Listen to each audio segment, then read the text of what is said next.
Tere tulemast taas kord kuulama Uncast podcasti ja seekord räägime sellisel huvitaval teemal, mille osas ma olen ammu pikalt mõelnud, et nagu tahaks ja kuidagi südames on rääkida.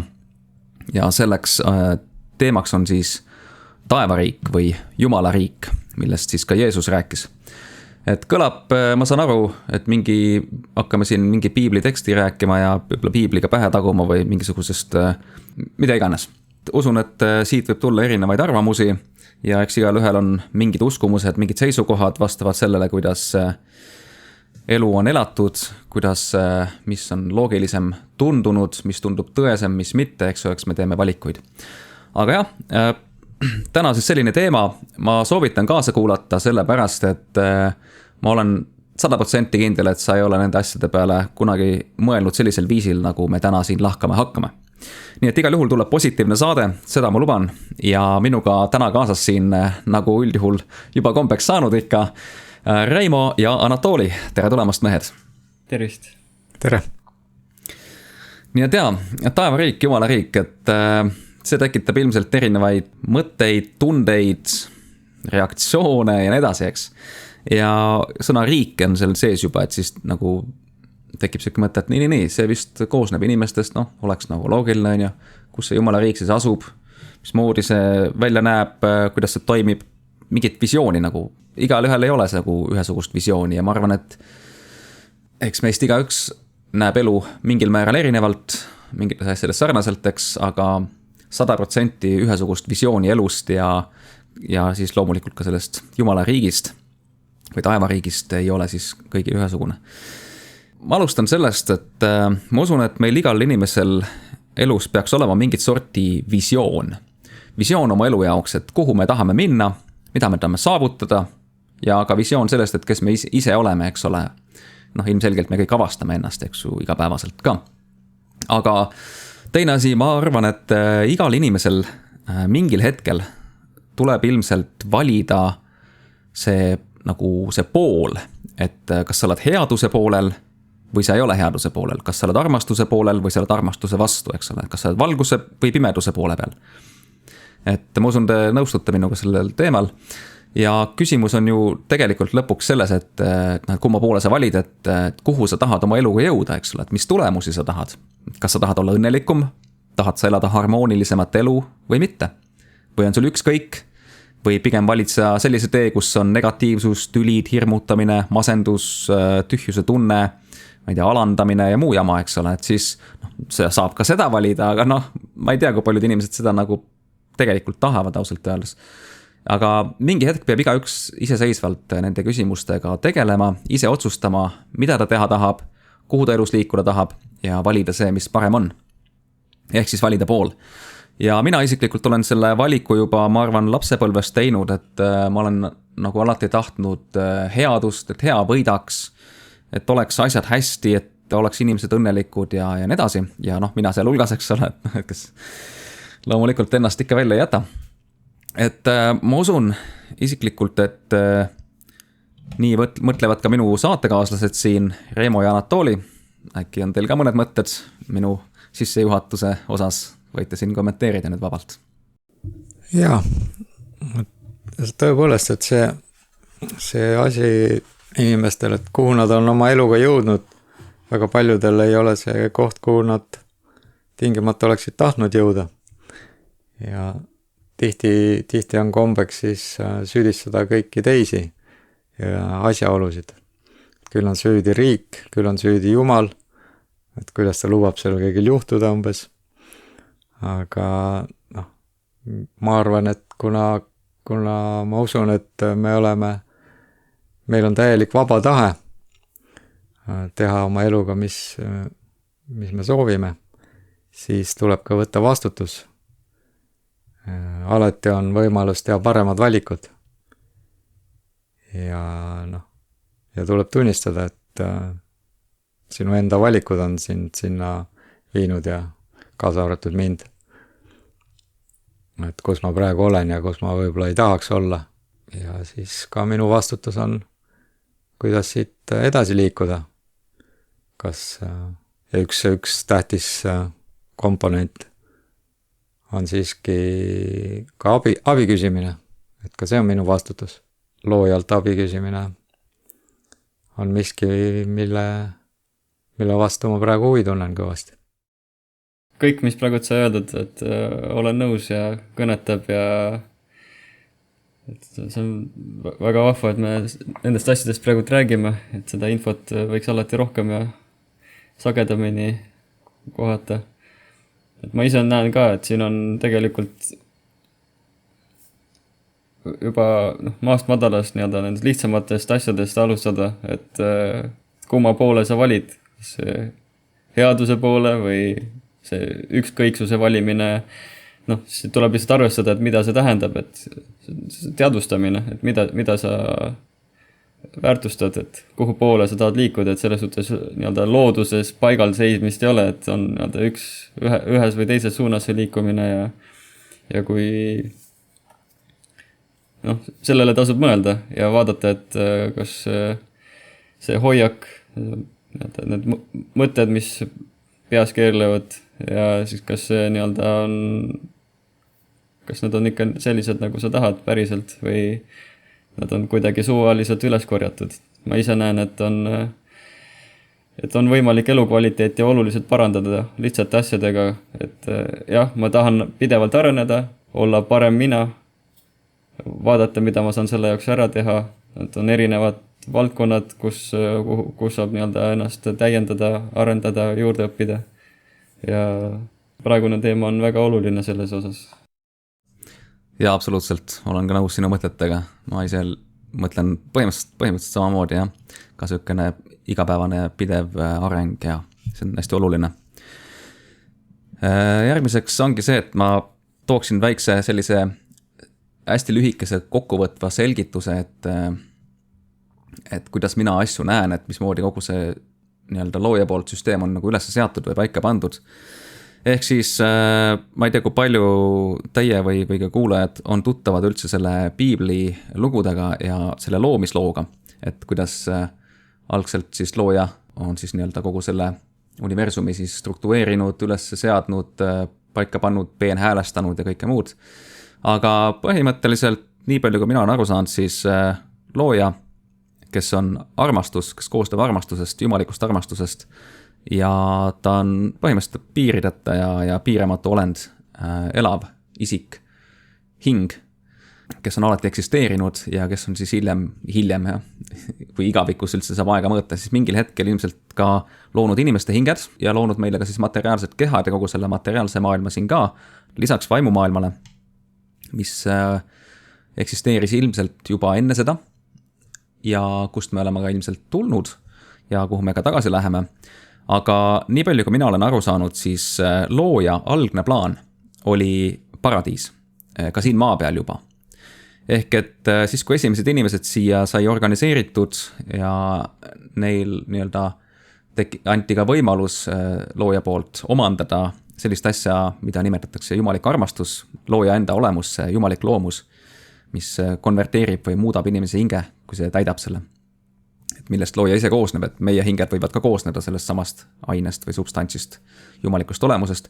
Et andis neile algselt selle potentsiaali seda omandada, aga nii palju, kui ma olen siis uurimuste käigus, lugemiste käigus teada saanud, siis nad keeldusid sellest või nad nagu ei näinud seda nagu vajalikuna või ühesõnaga nad ütlesid ei sellele võimalusele ja siis nagu see potentsiaal või see uks nagu sulgus.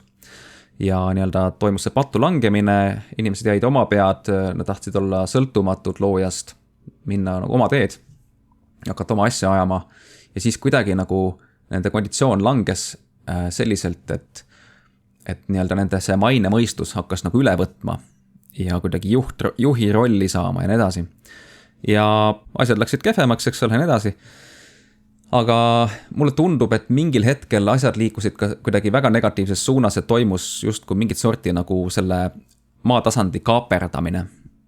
Ma võin eksida sellest, mulle on vähemalt selline mulje jäänud, et keegi mingil hetkel otsustas, et tema tahab nüüd võimul olla. Lükata looja pildist välja ja et hakata ise inimeste üle valitsema, eks ole, kogu selle tasandi üle. Et kaaperdati ära põhimõtteliselt kellegi poolt, mitte siis mitte eriti hea isiku poolt või ütleme armastava olendi poolt. kes iganes siis võis olla, need võisid olla inimesed, need võisid olla mingid vaimud, ma ei tea kes. Ja koostöö loojaga siis katkes, eks ole, väga suurel määral.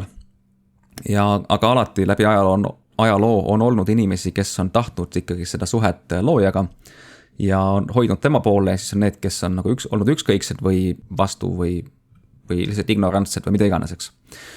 Aga jah, et Iisraeli rahvas näiteks, kui piiblist lugeda, seal päris palju, nende hulgas oli neid, kes tahtsid suhelda ise loojaga ja teadsid sellest võimalusest, et temaga nagu rääkida, kuigi siis ei olnud see jumalik armastus veel kättesaadav neile.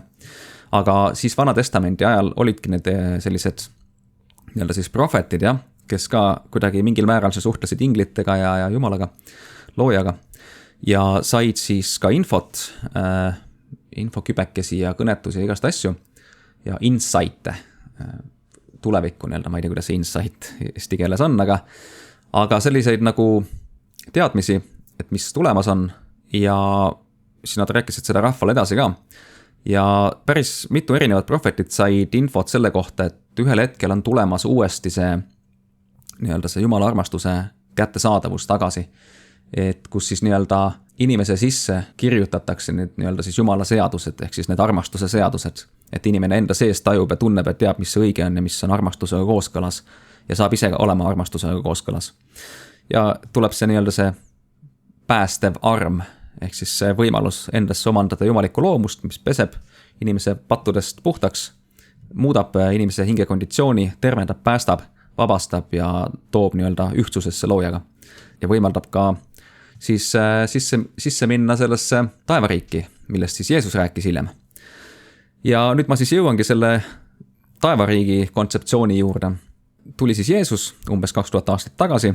Tema siis oli esimene, kes sai osa sellest jumalikust loomusest, sest et siis looja taastas selle võimaluse, selle potentsiaali uuesti inimkonnale. Et tegi selle uuesti kättesaadavaks, sest et ta nägi, et aeg on õige ja saatis siis Jeesuse, kes siis esimesena sai endasse seda jumalikku armastust ja tema siis eesmärk oli see, et leida kõik need inimesed üles ja võimalikult paljudele, tegelikult kogu inimkonnale. Sisuliselt oli siis see plaan rääkida sellest, et see jumalik armastus on taas kättesaadav ja et igaüks võib sellest osa saada. Oma kodus, tänaval, kus iganes. Ja teekond algab sellega, kui inimene omandab mingi koguse seda jumalikku armastust endasse. Ja Jeesus selgitas seda erinevatel viisidel ja tema point oli siis nii-öelda hakata looma uut ühiskonda nendest, kes saavad osa sellest jumalikust kingitusest ja tahavad seda teadlikult endasse omandada. Et luua see side ja see kaotatud ühendus, mis inimkond kunagi kaotas, et saada see ühendus jumalaga sellisel uuel viisil läbi selle jumaliku armastuse. Ja Jeesus õpetas siis, et see taevariik on lähedal. Sõna lähedal, kui mina kunagi piiblilt lugesin 2005, 2006, 2007 ja hiljem kogu see teekond, siis mina alati arvasin, et see lähedal tähendab ajalises mõttes lähedal, et kohe varsti on käes, et ma ei tea, läheb veel mingi päev või 2 või mingid aastad, eks ju. Aga mingi aeg tagasi, see võis olla umbes see aasta või eelmine aasta, tuli mul järsku teadmine või mingi selgus tänu ingliskeelsele tõlkele, et kus Jeesus ütles, et the kingdom of God is at hand. Ehk siis at hand, see ei tähenda, et see on nagu ajalises mõttes lähedal, vaid see tähendab nagu kauguse mõttes lähedal. Ehk siis at hand eesti keeles võiks olla käe ulatuses. Ehk et Jumala riiki sissepääs on nüüd inimeste jaoks käe ulatuses, haarde kaugusel. Ja see muutis minu jaoks nagu päris palju seda kontseptsiooni veel nagu selgemaks, et ahah, ehk siis sel hetkel, kui Jeesus seda kuulutas, oli see juba kättesaadav inimestele, sest et see oli kättesaadav juba talle. Ta oli esimene näide sellest ja esimene, kes läks sisse Jumala riiki. Ja ta õpetas teistele seda sama meetodit, kuidas sinna saab ja kuidas see uus ühiskond moodustada. Ehk siis looja point oli selles, et uuele katsele, uute inimestega, nendega, kes tahavad. Ja see on vabatahtlik kõik, see on täiesti vabatachte baasil ja see on lihtsalt kingitus, mis meile pakutakse, mis teeb meie elu mega palju paremaks. Ja see ongi nagu asja mõte. Kui keegi tahab maist paradiisi, palun, hakkame pihta. Et kui kõik omandaksid jumalikku armastust, kui kõik inimesed muutuksid armastavaks, heaks, oleksid sellel poolel. Ja see jumalik armastus nende sees võimendaks seda tahtmist teha head, olla armastav teistega ja iseendaga, siis kujutage ette, milline maailm meil võiks siin olla tegelikult. aga see taevariik tegelikult on loomisel juba 2000 aastat, see projekt käib. Läheb edasi, uusi nii-öelda tiimiliikmeid tuleb kogu aeg juurde. Ja see taevariik on tegelikult juba koondumas ka nii-öelda vaimses maailmas. Ja need kohad, elupaigad peale seda maist elu siin on tegelikult juba ootamas meid kõiki, et meil on kõigil nii-öelda need kohad olemas, mis ootavad meid. Ja siis ongi uuele katsele inimestega, mina lihtsalt jagan seda infot täna, sellepärast, et mitte keegi ei jääks ilma sellest infost, mida mina olen teada saanud, sest et väga näotu oleks minust lihtsalt mitte rääkida sellel teemal, teades ise sellest võimalusest, olles ise osa saanud sellest armastusest, olles ise kogenud neid häid mõjusid enda elus, mida see on toonud ja kõike seda nauditavat ja lihtsalt suurepärast. Et ma ei tahaks, et teised lihtsalt jäävad ilma, kuna ma lihtsalt ei räägi, et see oleks päris nõme. Ehk siis kõik on oodatud ja kutsutud osa saama ja niimoodi see asi siis ongi. Ühe asja ma räägin veel korraks siia ja siis mehed te saate ka paar mõtet veel siia juurde öelda, siis ma veel jätkan. Ehk siis ma tooksin siin välja mõned printsiibid Jumala riigi kohta, mida ma olen siin kirja pannud. Ma olen ise ka püüdnud varasemalt juba enda jaoks lahti mõtestada, mis see kontseptsioon siis üldse on. Ehk siis, mis Jumala riik endast üldse kujutab, millel ta baseerub, kuidas ta välja näeb ja kõike muud, sest et kui sul lihtsalt öeldakse, et nüüd on Jumala riik ja tere tulemast, aga tore, mida me tegema hakkame, kuidas see elukorraldus välja näeb, palju küsimusi, eks. Et ma olen püüdnud neid vastuseid leida ja nüüd ma jagan siis oma vastuseid, mis ma olen leidnud, kirja pannud ja võib-olla neid vastuseid on veel, aga siin on üks kogum siis neid. Ehk siis punkt 1. Selle asja mõte on tuua tagasi kogu inimkond armastavasse ja austavasse suhtesse loojaga, mis on mõeldud olema nauditav, ja ka inimeste vahelised suhted baseeruma armastusel. Ja sellel jumalikul armastusel, mis on võimeline inimesed niimoodi muutma, et nad ei saa enam tagasi nii-öelda kurjaks minna, nagu see on see point. Sest kui seda jumalikku armastust ei ole, siis on üsna kerge nii-öelda hapuks minna või see inimlik armastus on selline kõikuv. Et see nagu ei hoia nagu väga suurepärases konditsioonis puhtanu. Ehk siis armastusele baseeritud ühiskond, mis omakorda tagab harmoonia nii loojaga, tema seadustega, mis universumis kehtivad ja meid kõiki siin nii-öelda läbistavad ja mõjutavad, mida meie muuta ei saa. Ja harmoonia ka inimeste omavahelises suhtlemises, sest see kõik töötab armastuse baasil, me tahame üksteisele head, me tahame iseendile head ja me tahame ka, mina tahan, et ka loojal oleks hea meel ja rõõm kõigest sellest, mis ta on tegemas ja teinud ja oma pingutusi panustanud. Ja eesmärk on saavutada, nagu ma aru saan, siis inimkonnale ülim õnnelikkus. Siin maa peal see muidugi ilmselt ei õnnestu, aga vaimses maailmas hiljem see õnnestub. Väga paljud juba elavad seda elu. Ja igavene areng ja järjepidev ärkamine terve igaviku vältel nii-öelda siis enda avastamine ja järjest lähemale loojale kasvamine ja temaga nagu ühtsusesse suuremas plaanis minek nii-öelda siis. Et selline ühiskond. Ja muidugi loovus, huumor, kõik käib sinna juurde, eks. Ja kõik head asjad. Ja siis teine asi, need inimesed, kes sellest osa saavad ja nemad siis aitavad Jeesusel ja taevasel isal siis nagu moodustada seda Jumala riiki. Ehk siis nagu näiteks mina siin vabatahtlikuna olen heast asjast osa saanud, tahan teistele jagada, eks. Ja teised, kes siis sellest kuulevad, rakendavad seda sama õpetust enda elus, et omandada Jumala armastust, saada muudetud ja siis lähevad räägime järgmistele, eks ole, et kuule, näe, minuga juhtus see, ma sain selle info, kuule, see toimib, näe, proovi ka, kui tahad. Et me teeme sihukest asja siin, me moodustame uut ühiskonda ja nii-öelda, et muudame elusid, et kas tahad ka vaata, et kuule see info ära, võib-olla kõnetab, võib-olla mitte, eks anna teada, on ju. Okei, inimene avastab, proovib, mõtleb, päris hea, testib, toimib, vägev. Ja hakkavad muutused, läheb räägib järgmistele. Et selline nii-öelda soovitusturundus põhimõtteliselt. Täiesti vabatahtlik. Siin ei ole mingi rahavärk kuskilt pidi seotud, vaid see on puhtalt kõik selline inimeste heaolu nimel toimiv töö. Siis taevan ise ei sunni meid kunagi millekski. Et see on nagu, olgu see selge siin teada praegult. Ja kunagi edaspidi ka ei hakka sundima. Et alati arvestab meie vaba tahtega, me võime alati valida teha midagi, mida me tahame teha. Mina lihtsalt olen hakanud valima järjest rohkem tegutseda temaga kooskõlas, olen hakanud hindama seda lähedust temaga, sest et see on nii hea lihtsalt. Nii, siis see prerekvisiit, ehk siis nagu see eeldus sellesse taevariiki või jumala riiki pääsemiseks, nagu ma siis juba mainisin, on osa võtta sellest jumalikust armastusest, jumalikust loomusest, saada see enda hinge ja koguda seda, akumuleerida seda juurde ise oma palvetega ja kasvada niiviisi ja siis need muutused asjad toimivad, eks. Siis valguse valimine, ehk siis meie, kes me oleme sellel teel, me teadlikult teeme valguse ja headuse kasuks alati võimalikult hästi ja võimalikult tugevalt need otsused oma elus. Ehk siis me tahame teha head. Ja me tahame nagu pääseda ka sellest nii-öelda matrixist, sellest kurjast süsteemist, eks ole, et mis on nagu veel kaaperdatud nii-öelda ikka veel, ütleme siis nii, et kus palju kurjust valitseb sükest negatiivsust ja muud jama, eks ole, ja kus mingid jõud üritavad meie tähelepanu kõrvale juhtida loojast, tema armastuse kättesaadavusest, lisaks ka nii-öelda üldse vaimsest arengust ja asjadest, et näe, siin uus nutitelefon või mingi muu asi või näe sõda Ukrainas või Covid või muud jamad, näe, seal on jälle järjekordne jama, vaata, mõtle sellele. Et süke nagu distraction pidevalt käib ja üritatakse meid inimkonda hästi palju suunata mingisuguse materiaalsuse suunas ja kõike muud, eks ole. Raha ja võim ja sükesed teemad, eks ole, et need on nagu, ikka mõtle sellele igapäevaselt. No, jah. No, raha võib olla väga hea vahend, aga küsimus on, kas see teenib armastust, kas see teenib nagu inimeste heaolu, eks ole, ja edasi. Siis veel üks asi kindlasti on see, et me oleme moodustamas nii-öelda uut ühiskonda, kes siis koosnevad sellisest nii-öelda hinge arengut tahtvatest hingedest, kes tahavad elada oma elu armastuses ja kõige võimalikult suurimas harmoonias.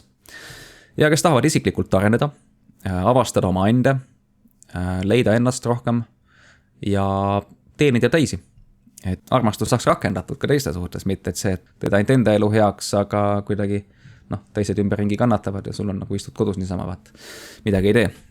Et siis mina nagu päris nii ei suuda, et see kuidagi see armastus nagu tahab välja pressida nii-öelda, et kuidagi teha teiste heaks midagi, kuidagi nende eludesse panustada kvaliteeti. Ja see saade täna on ka üks selle väljendusi. Nii, ehk siis igal inimesel saab olema isiklik suhe loojaga ja nad tunnevad seda armastust isiklikult ja kogevad ja suhtlevad selle looja hingega, eks ole. Hingest hinge, otse kontakt ja kõik muu süke teema. Tulemus saab olema veel see, et ühel hetkel see jumalik armastus akumuleerub nii palju, et inimese hing saab täiesti muudetud selle jumaliku aine, selle substantsi poolt, nii et see annab inimese hingele surematuse, hävinematuse, igavese elu. Et seda ei saa inimeselt enam ära võtta, ei ole võimalik nii-öelda tagasi pöörata, ehk siis teha surematust hingest tagasi surelik, see on võimatu, seda jumalikku armastust inimesest välja ei saa. Ja niiviisi see uus ühiskond moodustubki. Ja see töötab niiviisi, et on loomulikult see anarhism seal sees, ehk siis ütleme, või täpsem oleks isegi öelda voluntarism, kus siis arvestatakse vaba tahtega, keegi kedagi ei sunni, ei survesta, vaid inimeste vahelised suhted on siis vabatahtlikud. See on nagu ka see kindlasti oluline point. Et siis selline survestamise ja vägivalla vaba elu põhimõtteliselt, et kus armastus valitseb. Ma mõtlen selle peale, kas see, mida sa kirjeldasid, see oleks nagu elu maa peal, ja? Maa peal saab see asi alguse igal ühel, aga meil on võimalik hakata juba seda tasandit siin, seda maist elu siin kujundama selliseks juba täna, kohe praegult. Alustades iseendast. Igaks alustab iseendast, muud variantist ei ole. Sa ei lähe muutma oma naabrimeest, naabrinaist, keda iganes oma abikaasat või oma sõpru. Vaid sa alustad endast, saad ise näidiseks sellest, elad ise seda elu ja neid tõdesid. Ja teised, kui tahavad, saavad sellest ise osa võtta ja teha seda sama. See ongi nagu see point. Jah, see toob jällegi tagasi vastutuse võtmisele, et keegi teine ei saa seda sinu eest teha. Ja see kristlik legend, mida Jeesus ise kunagi väitnud, et Jeesus suri ristil ja see kuidagi lunastab sind ja aitab sind Jumala riiki, et see on jällegi see vastutuse ära veeretamine. Et tuleb ikkagi ise otse abi küsida, mitte lihtsalt uskuda midagi. Väike visioon ka veel siia juurde, et kuhu me tahame siis välja jõuda kõige sellega siin maa peal, et mis me teha saame, et okei, alustame seda teekonda, oletame, et täna meid kuulab keegi Toomas või Triin või kes iganes on ju, ja mõtleb, okei, tore, vägev jutt, mehed, et ilus jutt, aga okei, kust ma alustan või mismoodi see siis nagu tööle hakkab. No nii, punkt 1. Soovitan kohe näiteks panna see asi praktikasse, vaadata ära Uncasti 9. osa, see terve vaim vaatab, kas sa koged seda armastust. Ja kui see toimib, see on efektiivne, sa koged seda mingit muutust endas, mingit rahu, mingit efekte, eks ju, siis kindlasti julgustan võtma minuga, Reimoga või Anatoliga näiteks Telegrami teel ühendust ja kirjuta meile, et anna oma kogemustest teada. Ütle, et siuke värk on ju, midagi muutus näiteks või on üldse mingi küsimusi, tagasisidet, anna meile teada.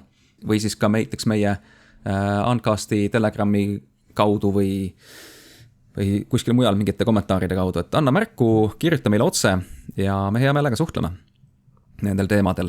Ja mis on vahva, on see, et me oleme siin vaikselt moodustanud ka sellise grupi ja siis võtame aega üle interneti, näiteks Zoomis või Telegrami teel teha neid kõnesid näiteks tund aega, jagada oma kogemusi, palvetada erinevate olukordade eest, lahenduste pärast ja nii edasi. Ja kus me nii-öelda loeme ka erinevaid huvitavaid sõnumeid, mis näiteks vaimumaailmast on tulnud Jeesuselt ja teistelt, mis on väga õpetlikud, kasulikud, edasi viivad ja julgustavad. Ja need on asjad, mida me saame koos teha ja me saame ka koos ühiselt teha palveid Jumala armastuse järgi, eks. Jagada kogemusi ja liikuda edasi ja seada mingit tegevusplaani ja nii edasi. Ja mis see tegevusplaan võiks olla?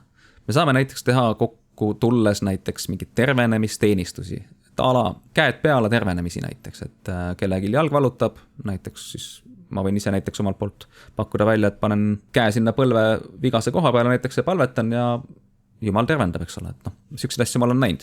Ehk siis näiteks me saame teha tervenemisteenistust, me saame teha vabastusteenistust, nagu Jeesus ajas näiteks välja tumedaid vaime inimestest. Siis igast, ütleme, sõnumid vaimumaailmast, mis tulevad, mõned inimesed võtavad neid sõnumeid vaimumaailmast vastu, näiteks Jeesuselt kirjutavad üles, nagu näiteks James Patchett seda tegi ja tänapäeval ka päris paljud teevad, isegi olen katsetanud ja üht koma teist on nagu läbi tulnud, nii et mina olen küll algaja selles, aga väga-väga süke julgustav. Siis on see, et mina teen näiteks palve jalutuskäike, kõnnin ringi ja õues ja siis lihtsalt suhtlen taevasisaga, küsin mingeid küsimusi, ootan vastuseid, tunnetan, püüan kuulata, tajuda. Ja teiste teenimine, et leia omad unikaalsed annid, unikaalsed viisid, kuidas teenida teisi. Ehk siis kõik ei ole nii nagu mina, kõik ei ole nii nagu Reimo, kõik ei ole nii nagu Anatoli, igal ühel on omad mingid omadused, asjad, et kuidas individuaalsel viisil armastus iga ühe kaudu väljendub, avaldub. Et see on unikaalne. Kõik nii-öelda ei kiirga sama värvi valgust, ütleme siis nii. et valgus on hea, ilus, aga võib-olla mõni on see sinine, mõni kollane, mõni punane, mõni roheline, mis iganes, et lihtsalt see näide, et kuidas nagu see armastus väljendub, et üks võib-olla on seal, ütleme seal suur kallistaja, teine on siuke, kes hea meelega tahaks, ma ei tea, inimestel igapäevaselt näiteks juuksid lõigata või kuidas see armastus väljendub inimeste kaudu teenimiste näol. See on siis erinevaks, et lihtsalt leia oma annid, leia oma viisid, tunneta südames, kuhu või kuidas või milleks sind on kutsutud. Et kõik inimesed on kutsutud teilt, kõigil on olemas annid, kõigil on olemas elu mõte, see suund, see plaan ja igaüks sobindub kuskile. Et ei ole olemas inimest, kes ei sobindu kuskile, kellel ei oleks Jumala plaanis kohta. Kõigil on see koht olemas. Ehk siis jah, võta meiega ühendust, kirjuta, räägime, palvetame, saame tuttavaks, teeme asju koos ja lähme koos edasi, et muud moodi siis seda asja saaks ehitada, eks ole, ikka koostöös. Ja iga inimene on erinev, sellepärast on hea, kui me kõik oleme valmis ühenduse võtmiseks, et muidu Arto muidugi on kõige suuremate kogemustega, aga samas võib-olla kellegile sobib Anatoli paremini. Ja siis võtke meiega ühendust. Jah. Nii et tänud juba ette ja ma arvan, et koos me saame palju rohkem ära teha, kui üksinda kuskil ringi toimetades. Uuesti tagasi tulles selle juurde, et see on vabatahtlik, see on kutse, iga inimene võib täna omandada seda jumalikku armastust enda hinge palvete peale otse loojalt. Et ei ole vaja mingid vahendajaid, ei ole vaja mingid katoliku preestreid, keda iganes, unustage ära. Te võite ise minna loojaga jutule, ise pöörduda, küsida, paluda tal täita teid oma jumaliku armastusega. Ja see ongi see tee sinna. Hingetransformatsiooni tee. Aga küsimus. Tegelikult Reimo ja Anatoli teile ka see küsimus lisaks kuulajatele. Et mis tunne sul oleks, kui sul sõber abielluks ja sõber korraldab vägeva peo, aga ütleme, et sõber ei saa sind otse kätte. aga ta saadab ühe oma tuttava, kes siis peaks sulle selle pulmakutse edastama. No näiteks Telegrami või Facebook Messengeri kaudu näiteks. Aga see tuttav, kes loomulikult ise on ka pulma kutsutud, teab, millal pidu toimub, teab kellaaega, teab, kui suur see pidu saab olema, kui äge seal saab olema ja kõike muud, läheb ise nautima, aga sulle kutset edasi ei saada. Mis iganes põhjusel siis, võib-olla ta mõtleb, et sa ei tahagi niikuinii tulla või sa ei sobi sinna või mis iganes muu põhjus, mis ta oma peas välja mõtleb ja sina ei saagi teada üldse, et pidu toimub. Aga et sa tegelikult olid oodatud, seda sa ka ei tea, vaata. Et mis tunne sul oleks saada niimoodi välja jäetud ja teada, et tegelikult pärast tagantjärgi isegi, et isegi pulmaülikond oli sõbra poolt sulle juba kingituseks soetatud, kuna tal raha liigub, ta on rahaboss. Ja sinu ülesandeks oleks olnud lihtsalt võtta kutse ja kink vastu ja minna pulma. Aga pärast pidu on läbi, eks ole, saad kuskilt hiljem teada, et siuke võimalus oli, sulle ei räägitud, et sa jäid ilma rõõmust, heast komöödiast, heast söögist, seltskonnast, sul oli koht arvestatud, aga tool jäi tühjaks, kuna sa ei teadnud, ehk siis teadmatus oli, mis ei ole eriti õnnistuseni. Kui näiteks mina tean, aga sulle ei räägi, ise naudin, aga jätan sulle jagamata, et mis tunne tekib? Andke oma tagasisidet mulle praegult, toorelt. Jah, no oletades jah, et mul on soov sinna peole minna ja see kõik mulle sobib, mis ei ole küll tegelikkus. Aga oletades jah, sellist asja, siis oleksin ma muidugi pettunud. Ja tekiks küsimus, et miks siis see inimene mulle ei rääkinud, kes nagu lubas sellest edasi öelda. Ja oleks muidugi kahju, et see info jäi saamata. Ja kutsujal ka kahju muidugi. Ma mõtlen siis sellel, kes abiellus. No jah. Anatoli?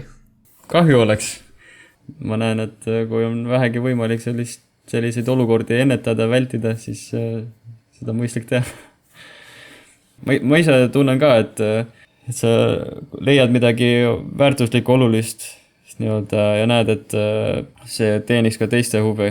See oleks ka teistele selline väärtuslik, ja see ei ole nagu piisavalt sellist kõlapinda saanud ja mul on see võimalus jagada seda ja siis lihtsalt ongi see vaba tahe ja mina annangi lihtsalt võimaluse teistele ka, et kuule, et näe, siin on selline tore, toetav, ükskõik mis see on siis, info on nagu kõige lihtsamalt nagu edastatav. Vaata, kas kõnetab, et minu meelest on väga tore. Ma arvan, et sellest info sulusse jäämine või ahnitsemine või nii-öelda ongi, et ma tahan enda jaoks ja mind ei huvita, mis teised. Tuleb mingil mõttel seda filtri rolli ka täita, et nii-öelda lubad võib-olla kogeda, mis on tõesti see oluline ja väärtuslik, et seda infot on nagu palju, aga ajapikku nii-öelda omandatav kogemus, et mida kindlasti on vaja jagada, mis on nii-öelda suure potentsiaali ja igavikuline perspektiiv ja mis nii-öelda muudab asukohast, võimalustest nii-öelda hoolimata ja annab tohutult ligipääsu headusele ja võimalusele oma elu paremaks muuta. Et selline info headust toov ja nii-öelda kannatusi vähendav, seda peab jagama. Täiesti nõus. Ja muidugi siinkohal siis, kui me räägime igavikulisest perspektiivist, siis see tähendab seda, et see maine elu on siin ainult kübekene, see on ainult väikene lühikene periood meie elust. Pärast seda on terve igavik vaimses maailmas elamist ja olemist. Teist küsimus on, mis konditsioonis sa sinna lähed, kui palju sa ennast ette valmistad siin maa peal juba selleks, täitud jumala armastusega näiteks, et pärast minna sul on igast eelised ja võimalused selle tõttu rohkem lahti, kui sa lähed sellises paremas konditsioonis siit. Ja siis, et siin maa peal on sellised ajutised asjad, nagu raha ja töökoht ja asjad, eks ole, maja. Need jäävad kõik siia. Isegi minu krüptorahad jäävad siia. Et selles mõttes ma ei saa neid kaasa võtta, eks. Aga mis ma kaasa võtan, mis jääb minuga, minu mälestused, minu kogemused, minu vaimne hingeline areng, minu mindset, suhted teistega ja minu perspektiiv, visioon, minu tahe, minu mälestused ja mõistus, need tulevad kaasa. Ja see omandatud areng, mis me siin maa peal oleme omandanud ja see jumaliku armastuse kogus, mis me oleme omandanud, see jääb ka. See ei lähe välja. See saab ainult suureneda. ja vaimumaailmas ma saan jätkata oma teekonda. Sinna igaüks läheb siis, kui läheb, eks ju, ja satub siis elama seal, kus ta kõige paremini harmoonias on, et kus ta sobitub kõige paremini. Ühesõnaga, praegult ma pikemalt ei hakka peatuma sel teemal, mis vaimumaailmas toimub, kuidas elu seal välja näeb. Et sellest vast mingis teises saates, kui huvi on. Minul rääkida kindlasti huvi on nendel teemadel, et selles mõttes on üks huvitavamaid asju, mida ma olen researchinud kõvasti.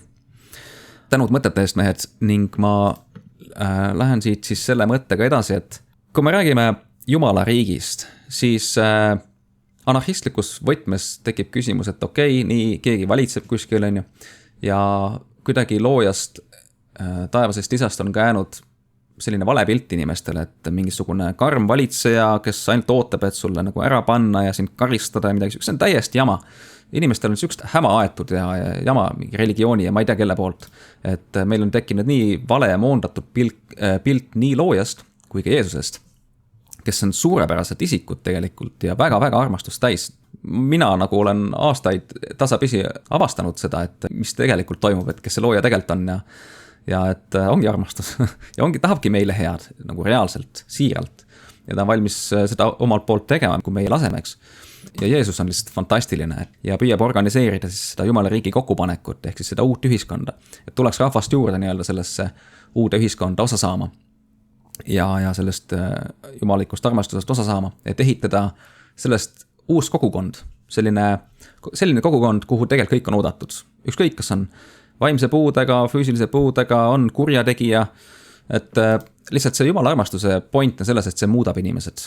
Endised kurjategijad saavad heategijateks, nii-öelda pätid saavad päästatud, igast asju, et siin neid tunnistusi näiteks kirikutes on nagu väga palju, et kristlikes kirikutes näiteks, et kes on seal endised mingid kaagid olnud, autovargad, mida iganes. Et elud on niimoodi muudetud, et kui Jumala armastus ja arm on neid puudutanud, nendesse sisse voolanud, siis nad lihtsalt on nagu muutunud ja see on väga äge neid tunnistusi lugeda ja point ongi selles, et muuta kõik inimesed armastust täis olevateks, õnnelikeks, heledateks, imelisteks olenditeks ja päästa nad ära sellest pimedusest, saastavast nii-öelda hingepatust ja muust jamast ja tuua imelisse, armastavasse ja austavasse suhtesse loojaga, taevase isaga. Mõni küsib, et kus ma tean, et Jumal mind armastab? Vaata, kus teada üldse harta, et Jumal sind armastab?